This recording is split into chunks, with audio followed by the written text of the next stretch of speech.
All right. What is going on, sir? Here we are, man. Back at it. Back at it. So, today, there has been a lot of craziness going on in the news. You got vulnerabilities, you got breaches. Seems like they're all over the place. And I feel like over the last couple of years, It's we've had overwhelming. it is overwhelming. That is true. Love your CISOs, everyone. Give your CISOs a hug. So over the last few years, we've had everything from Heartbleed to SolarWinds to Log4j to like there is no end to these 0 days of these massive like supply chain risk incidents that are just popping up and in your face. So today we're going to talk about how to effectively communicate and engage with your team when those sort of things happen and you're in the midst of your response and all that stuff. Yeah, it's so important, right? It's so important to be able to talk through Yeah. all these technical things. And so, like, the first thing that comes to mind for me is communicating upwards to, assuming the CISO is going to be, one of the top tier technical folks, the CIO. But now when you're talking about non-tech executives, CEO, board members, Yep. what do you think? How do you think you go about communicating all this complexity, all this technical stuff in a way that's consumable for people that came to do a different mission, right? They're not here to be IT folks. Right. So I think the first thing, and this is probably, I don't know if it's the most important thing, but it's really important, is going into these things with a measure of calm. Because if you're freaking out, they're going to freak out. And and you don't want everyone freaking out and upset and stressful because all the things are already stressful in that situation. And so like keep your poise, keep your calm. And if that means you need to, you know, roll around on the floor and yell or something like 30 seconds before you dial in your meeting, like whatever you do, get it out of your system and go into your meetings calm and controlled. And then from there, I think like everyone else, whether it's CFO or legal counsel or CEO or board of directors, like they're all there, focused on the organization strategy mission from their purview, from their lens. And I think like you've really got to relate what the issue is, like explain it like you would if you were explaining it to a 5 or 6 year old with non-technical language, but keep it all focused on the mission. This thing is important to the SolarWinds Orion breach.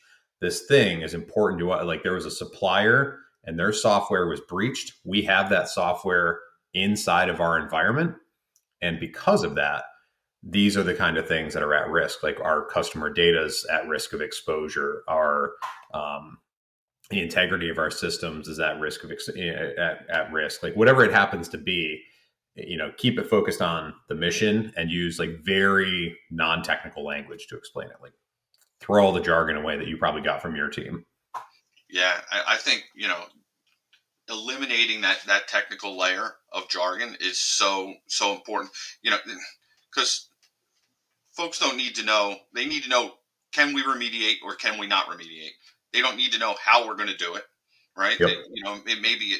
Maybe we don't even know at that point if we can remediate, but we have strategies that we can try. And so, abstract that as far up as you can go. Like, we have, speaking percentages, right? We have 50% confidence that this mitigation strategy is going to work. Right. I like it. And yeah. And then move out from there. Because like, kind of doubling down on what you said, these are conceivably highly intelligent folks that are really good at being a CFO or, being a COO or a CEO. And we need them to concentrate on the things that matter from their view of the organization. And so we need to talk we need to give them the pieces that are under our purview in a way, on a silver platter, right? So here's what it means to you. Here's what all this risk here's what all this techno stuff, here's what it all means to you Yep. as the To your, financial leader of our organization or the HR leader of our organization. yep. Um, and because we just don't. Why would we try and make cybersecurity experts out of these people? That's not why they're here. Um, and then if they could do it, I guess we'd be able to go home, right? We'd be able to peace out and find something else to do.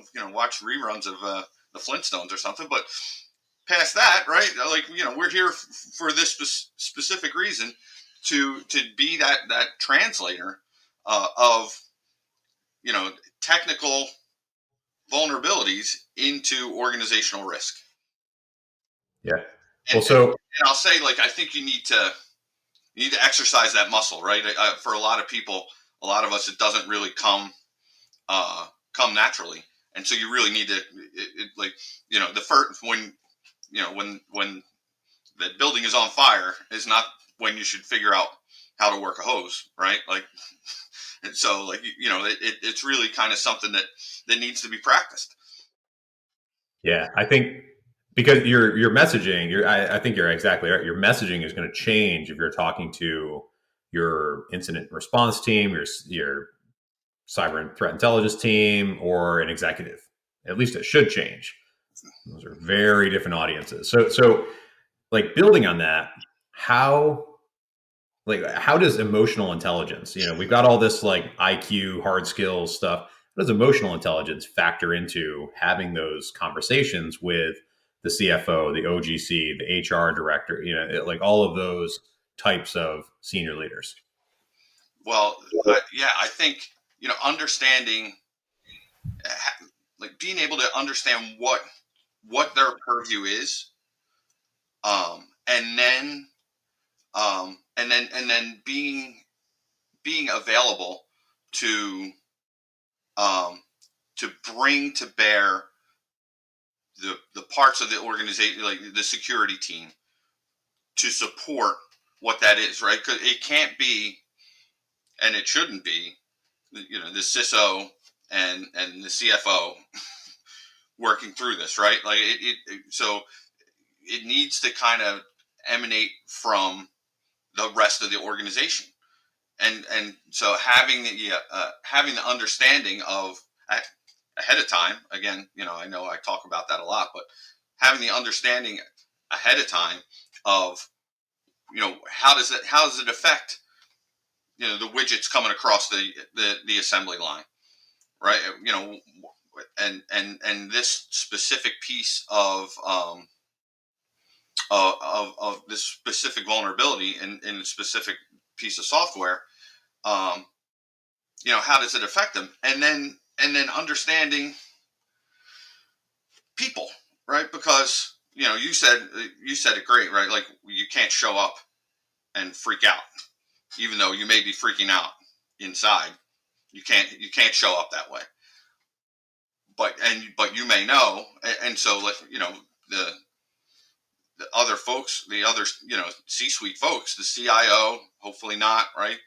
they, they may be prone to freak out, and so, especially if you're the owner. Think of yourself, if you're the owner of an organization, and you've just been told that, well, we need to shut down production for an unknown amount of time, right? This is your thing, so you need to be able to deal with that, to exude enough confidence that people feel like you got it. Right. Um, Right. And I think empathizing with like their position too. Like, well, like, because you might not be responsible as the cybersecurity person or the team or the CISO for the dollars that are coming out of uptime or an assembly line or manufacturing or retail stores being online or payment processing being whatever it is. Like, you might not be responsible for that, but somebody is, and if they're going to take a major hit on account of this, like, kind of seeing where they're coming from. If they push back, you've got to be able to deal with that conversation. And And it's entirely possible that you might end up finding yourself in a situation where the cure is worse than the problem in the first place, and so you might have to find yourself getting creative about the way that you deal with your remediation strategy. Like I've worked with a number of security people throughout my career where they resort to really quickly this mindset of like you just stop everything, like when something happens in the security space, like it is the most important thing. And like if you're talking about bringing down or staying offline for multiple days, a part of your organization that's key. You see this in like hospitals and stuff, for example. Like that's a matter of patient safety. It might be a different thing for retail, for example. But even in retail, like they've got razor thin margins, and so being offline for a few days, that might be totally unacceptable to go in the red. But so that might prompt you into a state of like revisiting your assumptions, empathizing where they're coming from, and finding middle ground. Yeah, and also I think you should be cognizant. We should be cognizant of throwing people under the bus, right? So this came from somewhere, whether it was, and so whether the CISO lives in the CIO's organization or outside the CIO's organization, so it came from it, things come from somewhere, right? And so we're talking specifically about 0 days, in this conversation, but I think it extends out to, maybe somebody clicked the link, and so it's important to, Yeah. yeah, to bring it back and to understand. Well, maybe somebody, we keep picking on the CFO. I don't know why I keep picking on the CFO, but so maybe somebody in the financial organization needed this piece of software, right? They had to have it. It was, the greatest thing since sliced bread. And now here we all are afraid that our organization, our company may not be around, right? We have to be, I mean, it takes some understanding, emotional intelligence to be able to like that part of the organization is feeling stress, right? Like that is the hardcore stress. And so, I think it's important to understand those folks, what that, what they're doing, how that's going on, and and be able to deal with that in a tactful way. That's productive and not, finger pointing. Yeah, I that makes me think about the like when you're going through the the, the learning process after the fact, and you've got you're doing retrospective, you're doing post-mortem, and all of that. Like Atlassian put out a beautiful like blameless post-mortem template a while ago, and following or subscribing to that sort of model of learning after the fact, even like in the middle of it, it's important to not point fingers, but after the fact too, it's really easy to kind of slip back into that pattern of this happened because Joey's team over there didn't patch their stuff, or they weren't on it. They didn't configure things like we told them. They didn't listen, and that's not gonna build long term relationships. Nope, you got to do better. Yeah. So wrapping this up, one piece of advice, like practical piece of advice for anyone who might be dealing with this shenanigans today. Think about it ahead of time. Practice, and so practice, um, talking through technical things in a way that folks can understand. And you could write it down. You could probably, use uh, some Chat GPT, Google Bard to help you out. But like I mentioned before, I think like you can't learn how to use the hose while the building's on fire. You have to be able you have to have some skill, and it's not going to be the same. We have to have some skill to to call back on while this is happening. Yeah, I think the one thing that I'm gonna throw out there, and we didn't get a chance to touch on this exactly, but I think it goes into just good communication skills, is like because things are heightened and they're stressful and they're crazy. during these times. Like when you commit to something, whether it's a timeline or a cadence of updates or whatever, just like sticking to it and like, apply all these other principles, but be consistent and thorough and all of that in your communications and just Yeah, I work the love it. process. I love it. I mean, that's, yeah, yours is better. That's, if you say I, that update's coming at 5 o'clock, click send on 4:59. Absolutely. I love that. I think I stole that from you actually. So Well, that's probably why it resonates. yeah. All right. Well, so thank you so much for everyone for dialing in and listening in, watching. However it is you're consuming this. So this is the Soft Side of Cyber podcast. If you like this kind of thing, if you're finding it resonates with the challenges that you're dealing with at work, check out the softsideofcyber.com or softsideofcyber, no the.com. We've got a ton of articles on that site about all manner of things, whether it's upping your emotional intelligence, applying creativity in your role, building a diverse culture, whatever it is, and make sure you subscribe there, and so other people can find this podcast and get these benefits themselves.